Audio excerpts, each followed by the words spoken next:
Good afternoon, everybody. It's Kathy again. I am a CPA, Chartered Professional Accountant in London, Ontario, Canada, and today is Tuesday, March 31st, 2020. I thought I'd give you a different view today. Sorry, it might be a little noisy with traffic, but this is around the corner from my office. This is one of the administrative buildings of the old Victoria Hospital, part of LHSC. Yeah, it's all boarded up now, but the building's being preserved.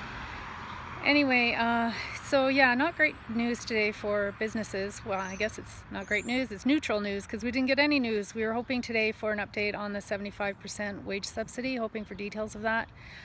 But we just found out, it's about 3 o'clock now, that it's not going to be announced today. It's going to be announced tomorrow, they're promising. They're not telling us what time, but hopefully it really will happen tomorrow because it was supposed to be yesterday. Anyway, businesses are really waiting to make some pretty important decisions, so it's important to get the details. I do sympathize and empathize with the government, the federal government, though, because normally when you make changes like this or programs like this, you have months and months, if not years, to come up with the details and implement them. So yeah, it must be incredible to have to do it in such a short time, but yeah, businesses are really waiting to make some decisions that will affect people's lives, so and the future of the business. So anyway, yes, hopefully tomorrow.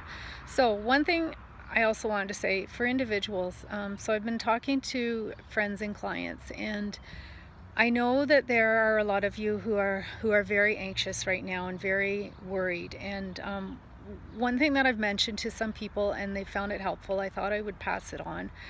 So for those of you that do not qualify for normal EI and you're hoping to get on the CERB, Canadian Emergency Response Benefit, that you'll be able to apply for on April 6th, the $2,000 a month for 4 months.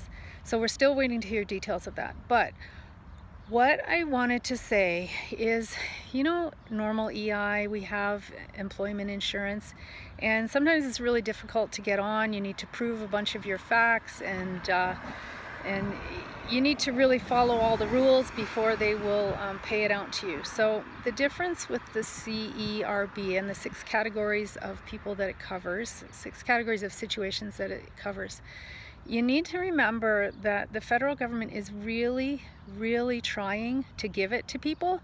Okay, they're really trying to support people financially, and people who have gone down to 0 income in a very short period of time. And so they're going to be much more, I don't know if the word lenient is the right word, because you do have to fit within the category, but they're going to make it so that if you fit into those categories, those situations, that you can receive it. So I know especially when you're home and you don't have any income and you're by yourself, or you may have 2 adults in your home that are in the same situation, it's really easy to start obsessing and worrying about it.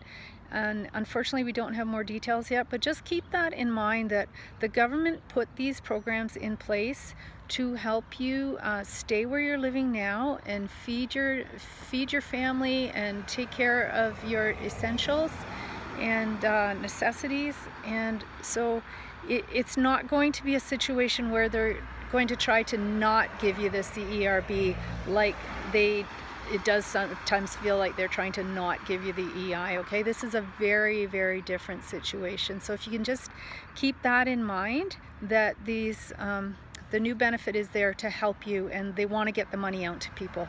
Okay, so I hope that helps, and yeah, hopefully tomorrow we've got information on the wage subsidy to share with you. Thanks, have a good night.